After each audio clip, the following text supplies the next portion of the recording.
தென்னாட்டுடைய சிவனே போற்றி, எந்நாட்டவர்க்கும் இறைவா போற்றி. விக்னேஸ்வராய நமக. குலதெய்வமான ஸ்ரீ பொன்னம்பல சுவாமி, ஸ்ரீ பொன்முத்து கருப்பண சுவாமி, அங்காள பரமேஸ்வரி, பாப்பாத்தியம்மன் துணையுடன் இந்த நாள் இனிய நாளாக அமைய அனைவரின் அவரவர் குலதெய்வம் காத்து அருள் பாலித்து பிரம்மாண்ட வெற்றியை கொடுக்க வணங்குகின்றேன். இன்று பிறந்த நாள் மற்றும் திருமண நாள் காணும் அனைத்து சொந்தங்களுக்கும் என்னுடைய நல் வாழ்த்துக்கள். இந்த கடகராசிக்காரங்க இந்த சனி வக்ரம் அப்படிங்கிறது கும்பராசியில் இப்போது சனி பகவான் ஜூலை மாதத்துலேருந்து வக்ரகதியில் பயணம் செய்ய போகிறார். அப்படிங்கும்போது சனி வக்ரம் அடைகிறது அப்படிங்கிறது உங்கள் ஜாதகத்தில் சனி வக்ரமாக இருந்தால் 100 இல்லை 200% உங்களுக்கு இந்த கோச்சாரப்பட்டி மற்றும் தசாபுத்தி பலன்களை கணித்துள்ள இது 200% உங்களுக்கு கண்டிப்பாக நடந்தே ஆகும்.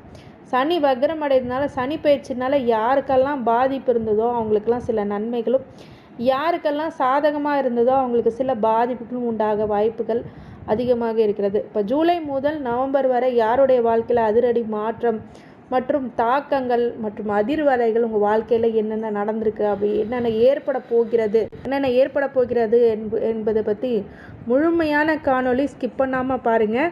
2.5 வருஷத்துக்கு ஒரு ராசியில் தங்குற சனி ஆண்டுக்கு ஒரு முறை வக்ரம் அடைகிறது அப்படிங்கிறது இயற்கையான விஷயம். சனிக்கு அந்த சாட்டன் ரெட்ரோகிரேட் அப்படின்னு சொல்லுவாங்க. 5ஆம் வீட்டில் சூரியன் சஞ்சரிக்கும் போது வக்ரம் பெற்று 9ஆம் வீட்டிற்கு சூரியன் வரும்போது வக்ர நிவர்த்தி அடைகிறார். அப்படி பார்த்திங்கன்னா ஜூன் 29ஆம் தேதி, அதாவது ஆனி மாதம் 15ஆம் தேதி சனி பகவான் வக்ரகாலம் ஆரம்பிக்கிறது. ஐப்பசி 29ஆம் தேதி, அதாவது நவம்பர் 15ஆம் தேதி வக்ரகாலம் முடிவுக்கு வரும். சனி பெயர்ச்சால் பாதிப்பு ஏற்பட்ட ராசினருக்கு வக்ரகாலத்தில் தொழில் இருந்து வந்த பாதிப்புகள் குறையும், பண கஷ்டங்கள் தீரும், கடுமையான நெருக்கடிகளிலிருந்து வந்தவங்களுக்கு ஒரு நிம்மதி அப்படிங்கிறது கண்டிப்பாக கிடைக்கும். ஒரு நிம்மதியான சூழ்நிலைக்குள்ளே வரப்போகிறீங்க அப்படின்றது தான் உண்மையான விஷயம். இந்த முழுமையான பதிவுனா ஃபாரினில் இருக்கிற பர்சன்ஸ் எல்லாமே, சிட்டிசன்ஷிப்பில் இருக்கவங்க எல்லாமே இந்த பதிவை முழுக்க பாருங்கள். மிகப்பெரிய ஒரு நல்ல மாற்றங்கள் உங்கள் வாழ்க்கையில் கண்டிப்பாக நடந்தே ஆகும் அப்படிங்கிறதுக்கு நிதர்சன உண்மை. இந்த பதிவை பார்த்து பிறகு சப்ஸ்கிரைப் பண்ணாமல் இந்த நியூ சப்ஸ்கிரைபர்ஸ் இருந்தீங்க அப்படின்னா சப்ஸ்கிரைப் பண்ணிக்கோங்க, பெல் ஐக்கானை ப்ரெஸ் பண்ணிக்கோங்க, நோட்டிஃபிகேஷன் பேனலை ஆன் பண்ணிக்கோங்க. இதனால் முழுமையான வீடியோஸ், உங்களுக்கு நல்ல தகவல்களை சொல்லக்கூடிய அனைத்து காணொலியும் உங்கள் நோட்டிஃபிகேஷனாக கண்டிப்பாக வந்துடும்.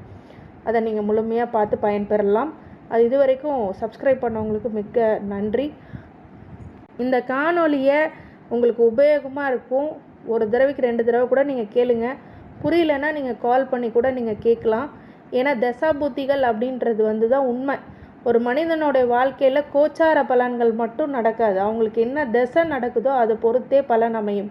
திசைனா என்னங்க அப்படின்னு கேட்டிங்கன்னா ஒவ்வொருத்தருக்கும் ஒவ்வொரு பீரியட் சொல்லுவாங்களே. சில பேர் 10 வருஷத்துக்கு முன்னாடி நல்லா இருந்தேன், இப்போ ரொம்ப கஷ்டப்படுறேன் அப்படின்னா அந்த திசை மாறும்போது ஒவ்வொரு பாதிப்புகளை கொடுக்கும், அபூர்வங்கள் அதிசயங்களும் நிகழ்த்தும். அப்படிங்கும்போது ஒவ்வொருடைய நட்சத்திர வாரியாக தசாபுத்தி பலன்களை கணித்துள்ளேன். அது முழுமையாக பார்த்து உங்களோட உற்றார் உறவினர்கள் நண்பர்கள் அனைவருக்கும் பகிர்ந்து பயன் தருமாறு கேட்டுக்கொள்கின்றேன்.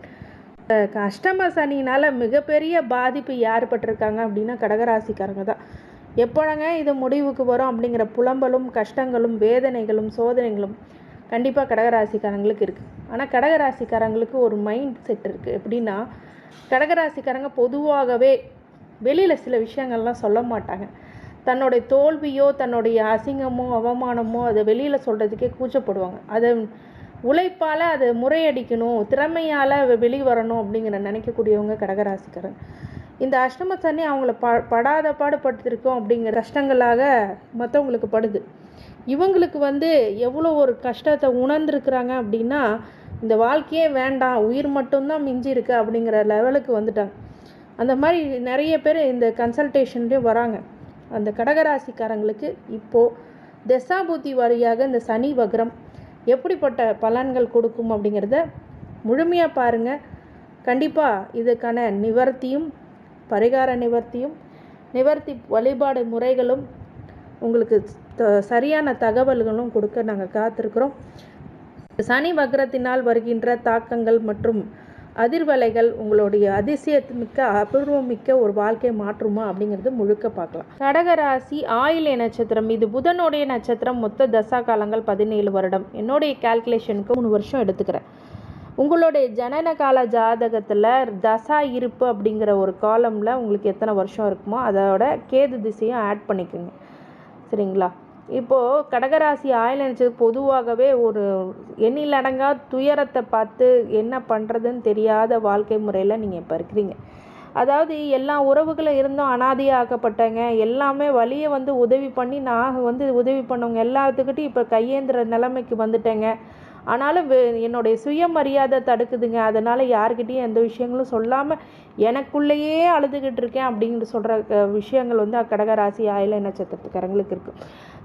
சொந்த பந்தங்களே கைவிட்ட நிலைமையும் நண்பர்களால் துரோகங்களையும் ஏமாற்றங்களையும் இந்த காலகட்டத்தில் அடைந்திருப்பீர்கள். அதே மாதிரி நோயினால் மிகப்பெரிய பாதிப்புகளை உண்டாக்கக்கூடிய இந்த கடகராசிக்காரங்களுக்கு இதுலேருந்து எப்போங்க மீண்டு வருவீங்க அப்படின்னா, இந்த சனி வக்ர காலங்கள் உங்களுக்கு நல்ல வளர்ச்சியும் மேன்மையும் பிரச்சனைகளிலிருந்து விடுவிக்கக்கூடிய விஷயங்களும் கண்டிப்பாக உருவாகும்.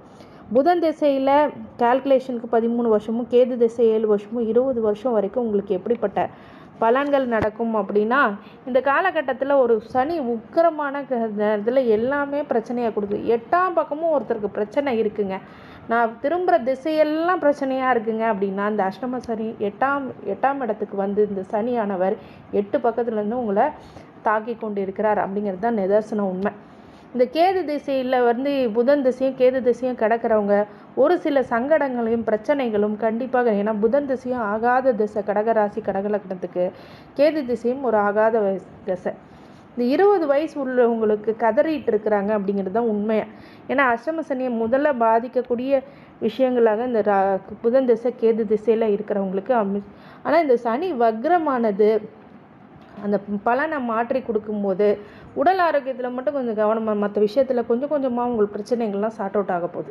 அதே மாதிரி சுக்கிர திசை அடுத்தது 20 வயசுலேருந்து 40 வயசு வரைக்கும் இந்த காலகட்டத்தில் எப்படி இருக்கும் அப்படின்னு கேட்டிங்க அப்படின்னா, பண வரவுகளுக்கோ ஒரு மகிழ்ச்சியான சூழ்நிலைக்கோ குடும்ப விஷயத்துலையோ உங்களுடைய படிப்பு, உங்களுடைய பொருளாதார நிலைமை, உத்தியோகம், தொழில் அப்படிங்கிறதெல்லாம் மிக நல்ல வளர்ச்சியை இந்த சனி வக்ர பீரியடில் கொடுக்கும். ஏன் சனி வக்ரம் அடையும் போது சனியோட பாதிப்பு இல்லாமல் சுக்கிரன் தன்னுடைய வேலையை முழுமையாக காட்டுவார், 100லேருந்து 200% காட்டுவார் அப்படிங்கிறது தான் உண்மையான விஷயம். இந்த சுக்கிர திசையில் உங்களுடைய ஃபோக்கஸ் எல்லாமே உங்களுடைய ப்ரொஃபஷனல்லையும் தொழிலையும் கண்டிப்பாக காட்டும். கொடுக்கல் வாங்கல் மட்டும் யாரை நம்பியும் பணத்தை கொடுக்காதீங்க, அது மிகப்பெரிய தவறு அப்படின்னு சொல்லுவேன். கடகராசிக்காரங்களுக்கு இந்த சனி வக்ரம் சுக்கிர திசையை முழுமையாக வேலை செய்ய விடும். ஆனாலும் ஒரு சில மன அளவில் தொந்தரவு கொடுக்கும். இந்த உறவினர்கள் வழியில் ஒரு சில இடைஞ்சல்கள் உங்களுக்கு கொடுத்துருவாங்க. அதே மாதிரி நண்பர்களே ஏமாற்றம் துரோகம் அடையக்கூடிய விஷயங்களும் இந்த காலத்துக்கட்டத்தில் நடந்தாலும் உங்களுடைய விஷயத்துலேருந்து இப்போ ஏதாவது பஞ்சாயத்தோ இல்லை கோர்ட்டு கேஸு வம்பு விளக்கு பிரச்சனைகள்லாம் உங்களுக்கு சாதகமாக தீர்ப்பு வரும். இந்த காலகட்டத்தில் முழுமையாக நீங்கள் பயன்படுத்திக்கலாம். அதே மாதிரி எக்ஸாம் இருக்குங்க, ரிசல்ட்டு வரப்போகுதுங்க, நான் என்ன பண்ண போகிறேன்னே தெரில இந்த அஷ்டமத்து சனியிலன்னா, இந்த சனி வக்ரம் நவம்பர் 24 வரைக்கும் இருக்குது. அது வரைக்கும் உங்களுக்கு சில வழி விடும், பிரச்சனைகள்லேருந்து வழி விட்டு உங்களுக்கு மிகப்பெரிய துன்ப நிலையிலேருந்து அது மாற்றி காண்பிக்கும் அப்படின்னு சொல்லலாம். மிகப்பெரிய யோக காலத்தை நோக்கி இந்த சுக்கிர திசை இருக்கும். அதனால் இந்த கடுமையான காலங்கள் இந்த சனி வக்ரத்தில் மாறும். அடுத்தது சூரிய திசை 40 வயசுலேருந்து 47 வயசு வரைக்கும். இந்த சூரிய திசை பொதுவாகவே பார்த்திங்கன்னா இந்த வயசு காலகட்டத்தில் இருக்கிறவங்களுக்கு சூரிய திசை ஒரு ஆகாத திசையாக சனிக்கு டாமினேட் பண்ணும். 8ஆம் இடத்து சனி வந்துச்சுன்னா சூரியன் அந்த இடத்துல மிகப்பெரிய பகை கிரகமாக மாறி தந்தைக்கும் மகனுக்கும் உள்ள போராட்டமே அதிகமாகும். சில இடத்துல கவர்மெண்ட் சார்ந்த விஷயங்களில் பிரச்சனையை தலைக்கு மேலே வச்சுக்கிட்டு பிரச்சனை பண்ணும். இன்கம் டேக்ஸ் கட்டுறதுனால ப்ராப்ளம் வரும்.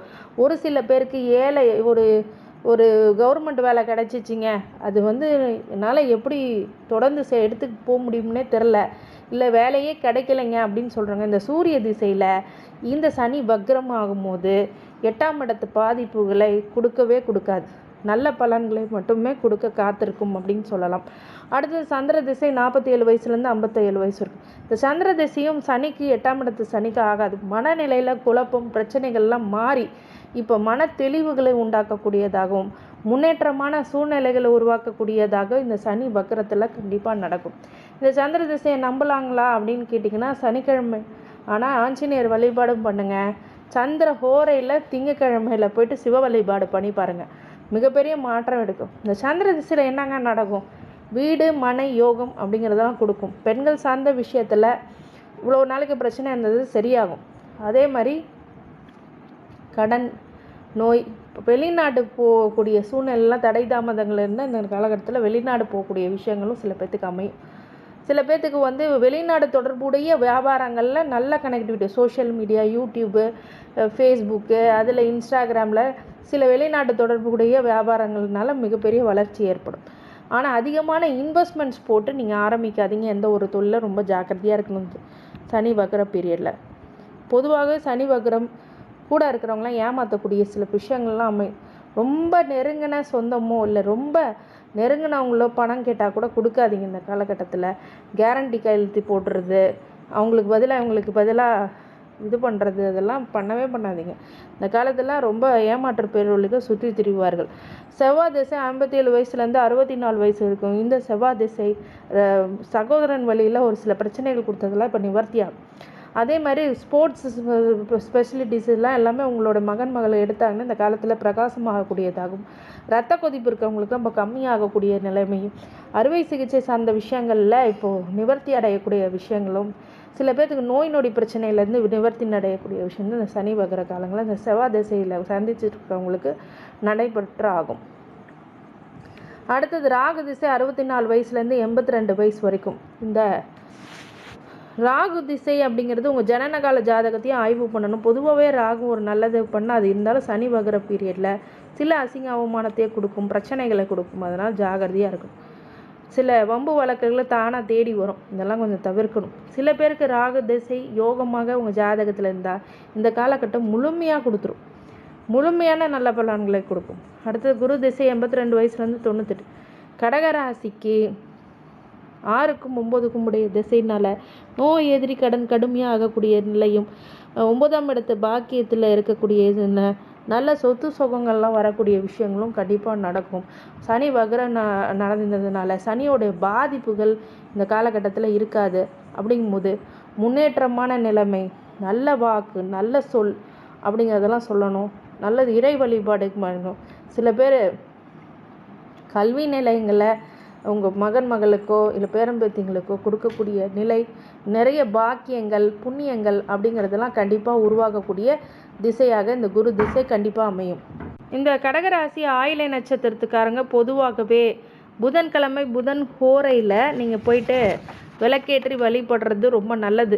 ஆயிலை நட்சத்திரத்துக்காரங்க பொதுவாகவே ஆயிலை நட்சத்திரத்துக்காரங்களுக்கு குலதெய்வ வழிபாடு இந்த காலகட்டத்தில் ரொம்ப ரொம்ப ரொம்ப முக்கியம். என்ன தானம் பண்ணுங்கள் குலதெய்வ கோயிலுக்கு. அதே மாதிரி உங்களால் முடிஞ்சது குலதெய்வ கோயிலுக்கு நீங்களாக பொறுப்பெடுத்து பண்ணுங்கள். கண்டிப்பாக உங்கள் வாழ்க்கையில் வெற்றிங்கிறது உறுதியாக்கப்படும். அதே மாதிரி இறை வழிபாடில் இன்னொரு விஷயம் என்னென்னா, அவங்கவுங்க தசா புத்திக்கு தகுந்த மாதிரி வழிபாடு பண்ணிக்கோங்க. சூரிய திசையில் இருந்தால் சூரிய நமஸ்காரம் பண்ணுங்கள். சந்திர திசையாக இருந்தால் திங்கக்கிழமை சிவகோயிலுக்கு போங்க. செவ்வாய் திசையாக இருந்தால் முருக வழிபாடு பண்ணுங்கள். ராகு திசையாக இருந்தால் ஆஞ்சநேயர் வழிபாடு பண்ணுங்கள். பொதுவாகவே ஆஞ்சநேயர் வழிபாடு கடகராசிக்காரங்க பிடிக்கும். குரு திசையில் இருக்கிறவங்க வியாழக்கிழமை தட்சிணாமூர்த்திக்கு போங்க. புதன் திசை சந்திச்சுட்டு இருக்கவங்களுக்கு புதன்கிழமை புதன் ஹோரையில் பெருமாள் வழிபாடு பண்ணுங்கள். கேது திசையில் விநாயகரை வழிபடுங்க. சுக்கிர திசையில் மகாலட்சுமி வழிபடுங்க. இந்த கடகராசி ஆயிலை நட்சத்திரத்துக்காரங்களுக்கு அனைத்து வகையான ஐஸ்வர்யங்களும் சகல சௌபாக்கியங்களும் மன நிம்மதியும் ஆரோக்கியத்தையும் கொடுக்க வேண்டும் என்று எம்பெருமான் மகாஸ்வரனை வேண்டி வணங்குகின்றேன். வாழ்க வளமுடன். திருச்சிற்றம்பலம்.